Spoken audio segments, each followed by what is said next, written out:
Have you struggled with weight loss, fatigue, stubborn belly fat, mood swings, or felt dismissed when asking about hormones? Then you'll want to tune in because today's guest is someone who brings both heart and healing to the table. Please welcome Dr. Minnie Cruz Tolantino, a double board certified physician in family medicine and obesity medicine with over 18 years of experience and a mission rooted in connection, compassion, and clinical excellence. After years on the front lines of urgent and primary care, Dr. Minnie found herself on the other side of the patient journey, pre-diabetic and navigating her own hormonal shifts. Instead of backing down, she used that moment as a powerful catalyst for change. So her honesty, her transparency, and belief in small sustainable changes are reshaping the way we talk about women's health because of her experiences. And we're honored to have her with us today. And I don't want to spill all the beans. So let's talk to Dr. Minnie Cruz. Hi, doctor. How are you today? Nice to be here. And thank you for having me. I appreciate it. Of course. So doc, can you take us back to that 2 a.m.? Oh my, yes. Oh, that was so vivid. It was a 16-hour shift. I probably just ate one muffin all day. And I said, Alexa, what time is it? It's 2 a.m. And right in front of me was an empty Ben & Jerry's cup, a pint, empty ramen, and half an empty bag of Smart Pop. And I just really looked at me, and it was like, you know, that Dr. Jekyll, Miss Hyde type of thing. Yeah. I was just ravenous, and then all of a sudden you've gone down, and what is this? You know, and literally that was my rock bottom moment. And I realized like, oh gosh, I needed to change. So that the following day, obviously, I didn't feel good. Just the epiphany, just like that. Yes. I didn't feel good. And I said, wow, this is really not good. So what is not feel good? What does that mean for you? At that time, I mean, mentally, because you were exhausted, I was turning to food for comfort, as with a lot of my patients. I was stressed out as with everybody during COVID times. And just like not good. Like overall, I feel bloated, inflamed, and just the brain fog, sleeping, no energy. No energy. Yeah, that's a big one because I know what to do. I know I need to do this and that. In COVID time. So what year are we talking? This was roughly probably 2021. No, rock bottom, 2022. Wow. Because it was 2 years of accumulating the weight. I didn't even notice. So this is freshly new for you. Yeah. I've always watched what my health, given obviously what I see in clinical practice. Right. I have a strong family history of cardiovascular disease, diabetes. Yeah. So I see it in my family, and I kind of said to myself, you know, I don't want to go that route. And so I really watched it up until COVID. It's different. And then obviously there's hormonal shifts, hormonal changes, life changes. Of course. So, and then it kind of just all of a sudden just came crashing down. Yeah. All of a sudden, all at once, the perimenopausal. Yes. Oh my gosh, that one too. Yeah. All at the same time. Yeah. Why? Yeah. And then I think I asked my friend this, like, why did doctors sometimes they kind of know those symptoms and they're the worst. A lot of people say worst patients, right? Ask my husband. And then I knew what I needed to do, and I just kept postponing and thinking, I can push through it or things will change. And it just hit me with a ton of bricks in terms of the hormone stuff. Mine was more mental, the anxiety, the depression. Just panic. Did you have panic attacks? I had panic attacks, the palpitations. Yeah, I've been there. What else? Just like the brain fog. And that's real, isn't it? Yes. And also the unable to finish tasks. God. Because you forget. You forget. Yeah. You don't know where you started and where, just now. I couldn't find my paper and I was like, wait, I need to speak to Dr. Minnie Cruz. And here I am. I can't remember what I just did 2 seconds ago. Yep. It's for real. And, so it all came, that was more my issue was the mental stuff. And it was very hard. I mean, obviously I have my own practice now. I have a family and the career. And those are the kind of women that I see a lot. They come and they're like, what is going on? Like, what is this? At least they're coming. That's a huge, huge step. Yes. I think like now in the realm of like women's health and menopause, you're seeing a lot, especially in the advent of social media. There's a lot of information, also awareness, a lot of misinformation too. Of course, yeah. And that's kind of where I wanted to give back some to the community, because trying to filter out some of those misinformation. I never thought I'd be like in social media, but, you know, and but you're doing great. I love watching you. So I was thinking like, you know what, I always like to educate, and my track was actually academia in the beginning. Of course. And then I said, you know what, why am I teaching? Let's teach patients. Yeah. So like using that platform to like just simple stuff, like what are things to look for? Yeah. What does this lab test mean? Because as a primary care, I know we're only given 15, 20 minutes for each patient. You know that? Yeah. Yeah. How do we even begin to start even talking about or reviewing labs, right? Sure. So how about we just take one thing at a time and educate patients? So that's kind of what I'm doing, hopefully. And when you're educating your patients, Doc, what are the challenges you see at the moment, and how do you break through that moment where they see, I need to start focusing on my health? Honestly, the practice has evolved initially. Initially the practice is more for, I said, okay, weight loss. That's all I'm going to focus on is weight loss, obesity medicine. Yeah. And anything other, like say blood pressure, addressing your cardiovascular risk, your cholesterol, that's your primary care. Yeah, primary care stuff, right? But I guess I'm that type of like, I see the blood pressure, I see the cholesterol a little bit high. So, and I would always ask the patient, okay, let's go see your primary care. I saw your blood pressure is a little high. Can you go back and tell them maybe need some adjustments with medications? But then they come back, and I see them every month. So I see them more than their primary care. And they would come back and I'd ask them, so how did you talk to your primary care? And like, no, my appointment isn't until in 2 months. And I'd be here thinking, I manage that. Why do I need to wait? So as long as the patient's okay and there's a lot of communication, all right, so then I will start the process, but then and then swing you back to your primary care and then I'll do a little letter, and this is what I did.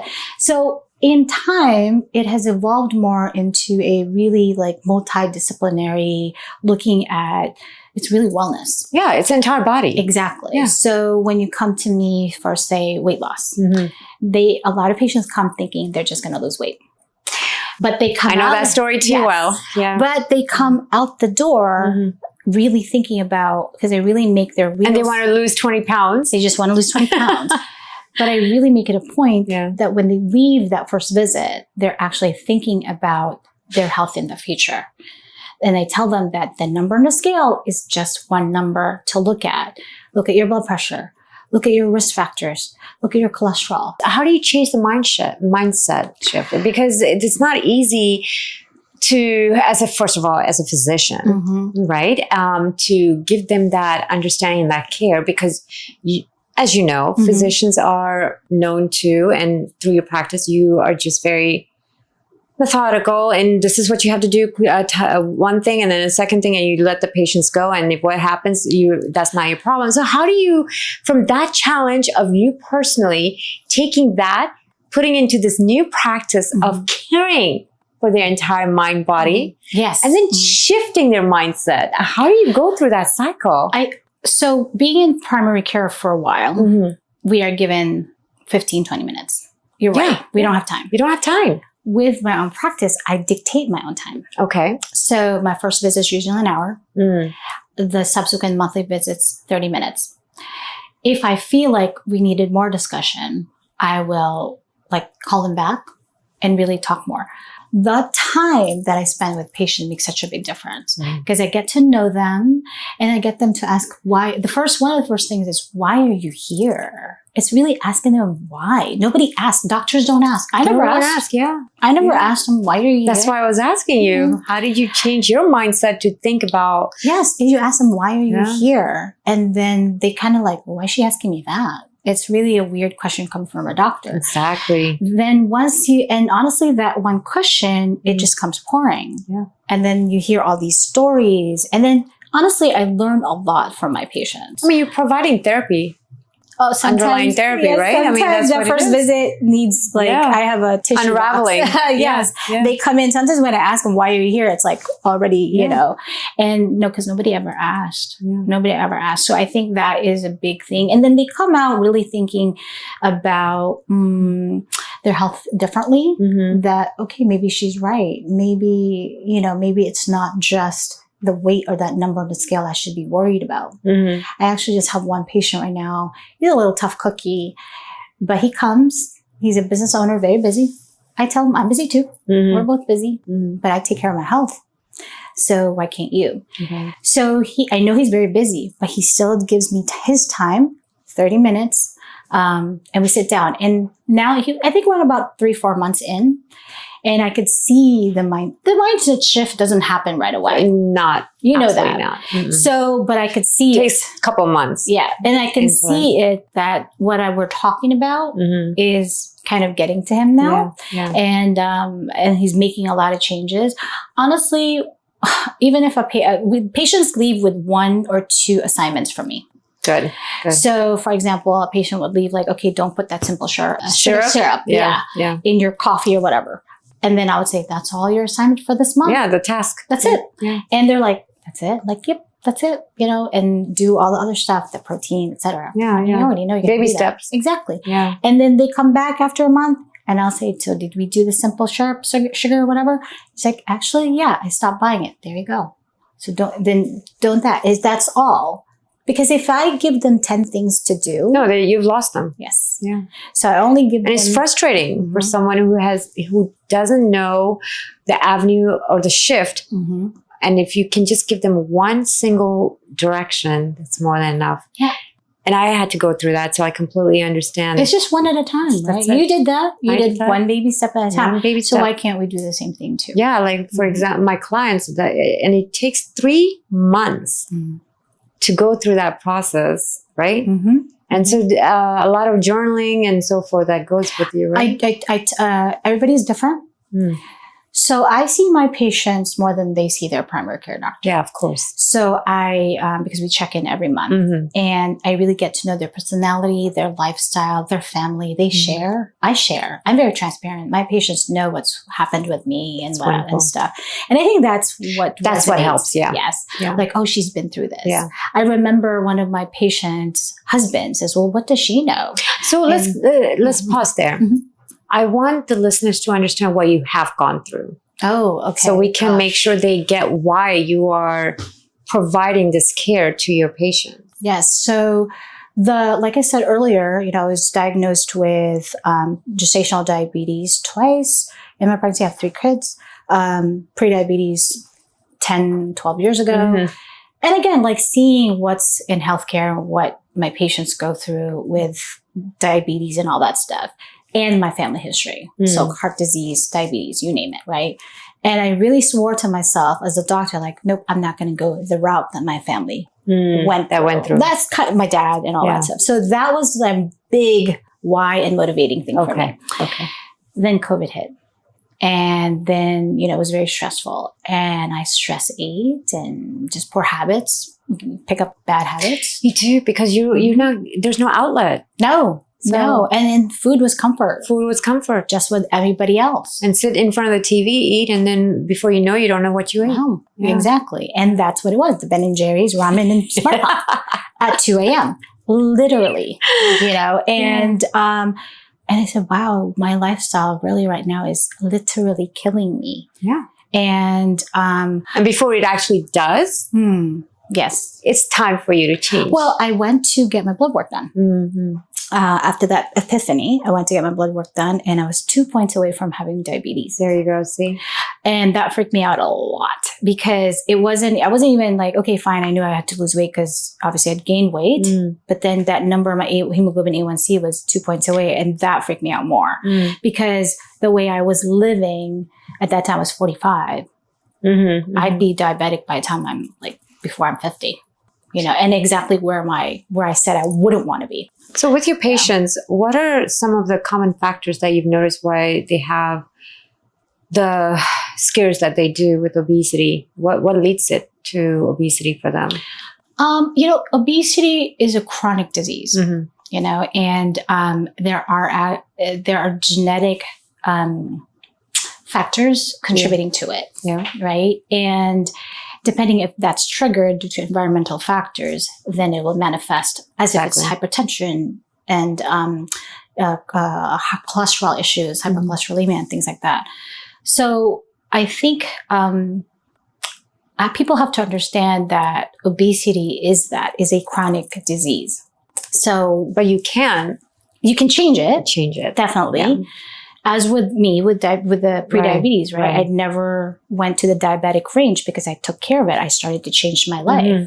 So, with obesity, it's just harder for a lot of folks because the environment is just making you that. Yeah. The things change. Yeah. I mean, the food that we're eating now is not the same kind of food that we were eating way back when. Well, but I honestly think it started in the 80s where we started introducing the processed stuff, the cereal and whatnot. Yep, yeah, exactly. And I think it's, now I'm family medicine, so I could treat children too. Although that's not my focus, it's a whole new population. Yeah. But 1 in 5 children are pre-diabetic. Think about that. I train my staff. I talk to them about medical terms. They know the latest stuff. They can answer some of the questions, just basic ones, I think it's very important to educate my staff too about the medical stuff, and they're great listeners. They're also transparent with our patients. Oh, I've got this, I've got that. So because then they're sharing. Patients actually come to the clinic. They want to come to see the doctor. Yeah. Nobody wants to see. And we scream, we yell, we dance. Yes. Like we sometimes see patients coming in and we do a double take because, whoa, who was that? Like literally that genuine awe. That's a big thing, right? Because when you gain weight, it's not that you are hungry, right? You're not hungry. You're just trying to do the camouflage any other emotional factors that's coming into play.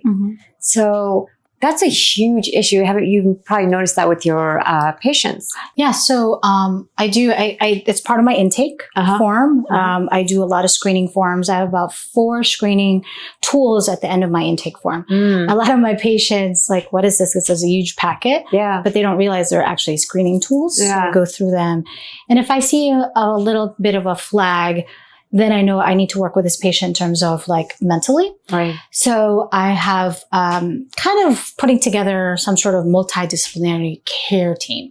So I have a go-to cardiologist. I have a go-to, therapist, etc. So, and really connecting to a lot of people in the community. It's your external care. Because I can't do everything. And you don't want to. Yes. Because then it kind of dilutes where your focus is going. Exactly. So if I have like I said, I see my patients every month. I get to know them personally and their personalities. So I try to match that particular patient to maybe this therapist or this specialist. So it's really nice. And I have a couple of therapists I work with that deals with binge eating. Right. And that's their focus, anxiety, trauma, scarcity mindset. I get a lot of scarcity mindset. Huge. Yes. Yes. So that I try to work. I wish I had time and go through and back to school and do psychology, maybe. I don't know. But that's my background. Oh my gosh. I would love to, but because it's very fascinating. But, obviously it's a scope of I'm going to stay in my lane. Yeah. And then I refer them out and really, encourage But in them. a way, you are their caretaker from a psychological standpoint, just because you learn. Yes. And you are giving them the care. So in a way, you're therapy for them. Yeah. Right? They call it, what was one of my patients said? My wellness visit. Yeah. That's what they kind of started calling. And your practice is called? My Wellness Physicians. There you go. Yeah. So it's really evolved a lot. It's just started off to be just but a weight loss clinic, but now really looking at your metabolic health. I do a lot of prevention education, how to mitigate your risk, looking at your risk factors. So it's not just if you come to me for weight loss, I will look at your cholesterol, your cardiovascular risk. Let's look at your hormones too. Are you in that age range? Mental health is a big thing. I address at every visit. Mental health every visit. Thank you. Now, you mentioned something, age, right? Perimenopause or menopause is huge. Yes. And dealing with the hormonal issues is a huge challenge for many women.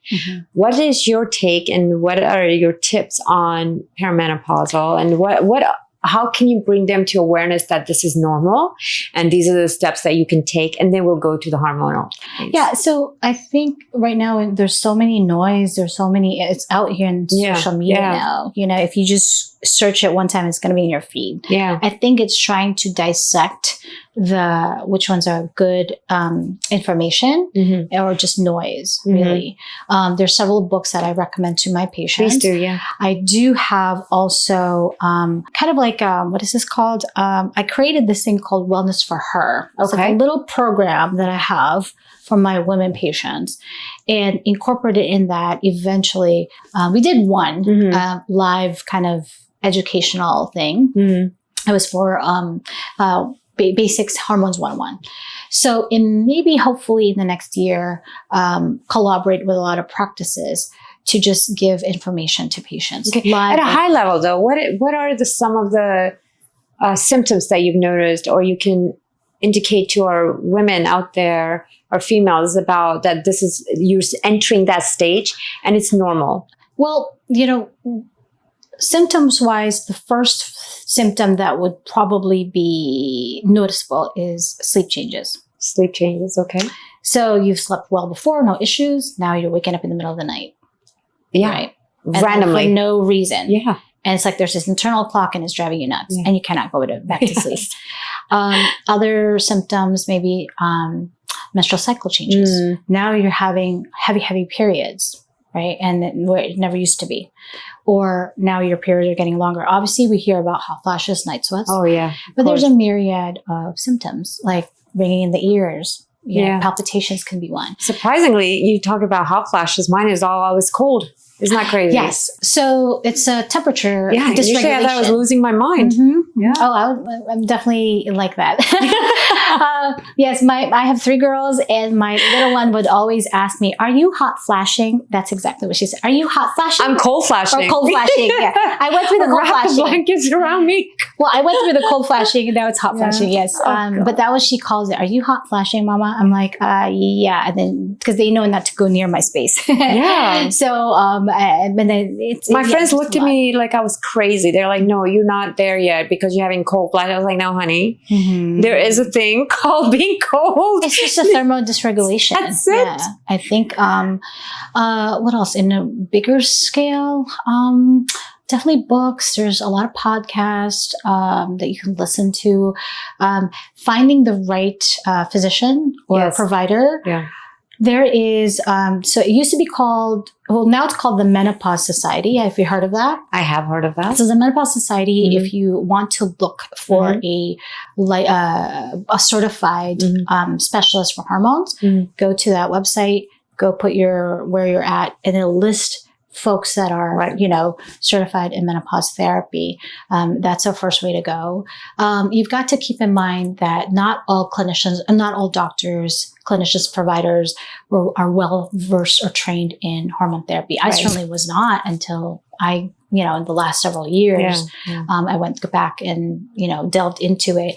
But I was in med school and in residency training when the WHI came out in 2002, where, oh gosh, do not give hormones. It's going to cause breast cancer. Yeah, that big taboo. Right. Yeah. So for me, it was like, that's how we were trained. Yeah. That's how we were taught. If you're going to have menopausal women, give them antidepressant, anti-anxiety medication. Yeah. And imagine I had practiced that way. And when it was my turn in having those symptoms, and mine was more mental health symptoms, Yeah, I was like, no, there's got to be more. Like the thing that a lot of my patients, when they come to talk to me about hormones is, when is this going to end?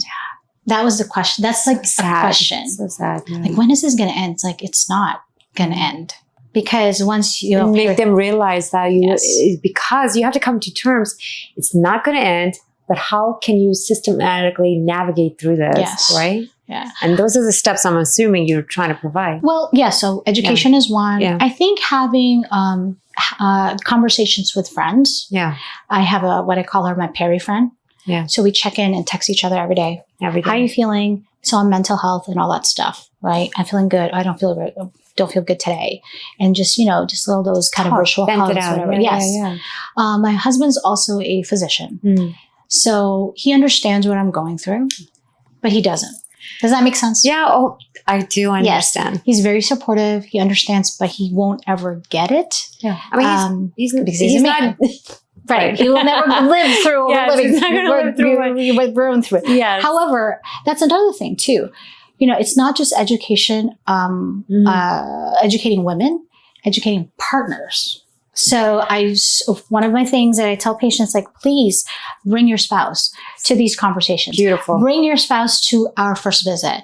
I would love to talk to them. Excellent. Yes. I'm so glad you do this. I remember my first patient who brought their spouse, and he was just like this, and he was like taking in everything.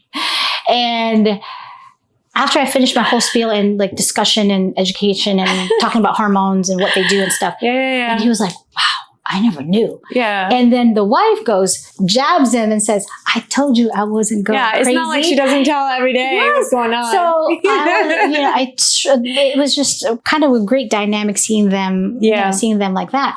But you provide that third party intake for them, Yeah, so they need that sounding board.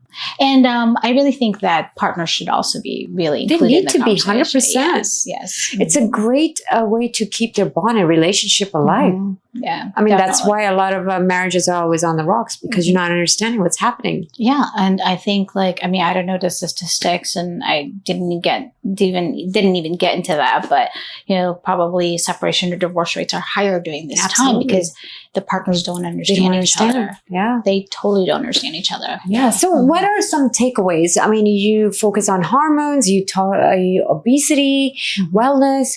What are a couple of takeaways from this that you can provide our listeners and viewers that they should take these baby steps or understand what's happening with their body, and that they do need to reach out for help? What are your takeaways for that? I think, for me, let me just put my thing together. Please, yeah.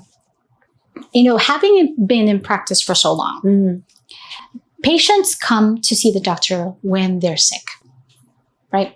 Absolutely. That's it. Yeah. But they really don't come. You get a handful of patients that are very diligent, coming at least minimum once a year to get their preventive care. Right. This is one of the things that I love to tell patients. Say I have a patient that comes to me. One of the first big things I would ask, they say the blood pressure's through the roof. Mind you, I'm in urgent care, right? So I don't have a relationship with them. 3, I said, when was the last time you saw your doctor? Oh, some of them are proud they haven't seen a doctor. But then their blood pressure's like a ticking time bomb. Off the roof, yeah. Yeah. They'll be like, oh, the last time I saw him was 3 years ago, whatever. So I would ask them, do you have a car? And they'd be like, why is this doctor asking me about a car? Like, well, do you have a car? It's like, yes. Well, do you take your car for an oil change? Like, yes. How often? It's called maintenance. Yeah. How often? Yeah. 2-3 times a year. Now, why do you take your car for an oil change? Well, so it doesn't break down. And so it doesn't break down, and why? So I have a car and I don't have to spend extra money. So then they start getting it. Light bulb. Right. It's like, well, then why aren't you taking your body? Your body's your car. Yes. And it's like the number one possession. Your car is not the number one possession. Yeah, this is it. We only have one. Yeah. You can't return it. Wow. Right? Yeah. So think about that. Like, I think my biggest takeaway for my patients is that see your doctor, like, at least once a year. If I were to really be with, to really be recommending at least twice a year, because anything can happen in a year. Don't wait for that, like symptoms or whatnot. And obviously, if you are experiencing things that are out of the ordinary, don't chalk it up to this or that. Negligence is huge. Yeah. Or thinking that I'm okay and it'll just go away. Right? And listen to your body. Exactly. Yeah. And I understand, like, it's hard with the healthcare here in America right now. It's very different. And expensive. But there are doctors that listen too, and you're always advocate for, that's another thing. Advocate for yourself. Yeah. You didn't like, or the explanation of this particular doctor. It's not as if that's the only doctor. Yeah. Maybe there's another side of the story. Yeah. So see another doctor. Beautiful. I think that, like, advocating for yourself, I'm sure you know that too. So those are things like, see your doctor, advocate for yourself, listen to your body. Yes. Those are big takeaways. No, that's great. And thank you so much, Doc, for coming on to our show. Thank you for having me. Yeah. And I think, oh gosh, I could be talking to you for hours. This is my favorite topic. And I think I'm going to bring you for a round 2, just because we've only scratched the surface. Yes. Mm-hmm. And I think there's so much to talk about. And I want my viewers and listeners to tell me what other topics they want to hear us discuss. Maybe that would be great. That would be nice. Yeah, because wellness is huge. It is. And it's dear to my heart. So I appreciate you coming and being a great sounding board of what it is and how to take care of your health. And enlightening us with your story. So thank you so much. Well, thank you for having me. I had a great time chatting with you. Absolutely. Well, there you have it with Dr. Cruz. And please follow her, and her information is going to be below. Take care. Love you guys. Bye-bye.